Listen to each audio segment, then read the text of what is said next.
గొడ్డళ్ళు, 2 కొడవళ్ళు, గడ్డపారలు లేకపోతే ఇంకా అనేకమైన తీసుకొచ్చి ఏ సమయమైనా సరే ఇంట్లో పిల్లలున్నా ఆడవాళ్ళున్నా సరే మీ వాడిని మేము తీసుకెళ్ళిపోతాం, లేకపోతే నరికేస్తాం, రాకపోతే చంపేస్తాం. పాపం అతను బనీన్ వేసుకొని ఉన్నాడు.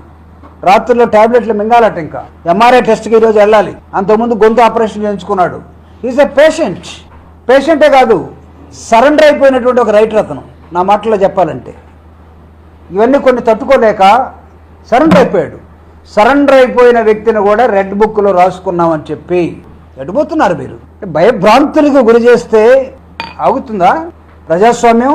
మీరు నిలవగలరా? ప్రజాస్వామ్యాన్ని మీరు వక్ర మార్గంలో నడిపి నిలవగలరా ఈ రాష్ట్రంలో అని ఏ రాజకీయ పార్టీకి అయినా సరే 2 సంవత్సరాల తర్వాత స్టార్ట్ అయ్యి యాంటీ ఇన్కంబెన్సీ ఈ కూటమికి 3 నెలల తర్వాత స్టార్ట్ అయ్యి ఇప్పుడు 9 నెలల్లో నడుస్తున్నారు. 9 నెలలు అంటే మామూలుగా ఒక మహిళకి గర్భిణీ వస్తే 9 నెలలకి అవుట్పుట్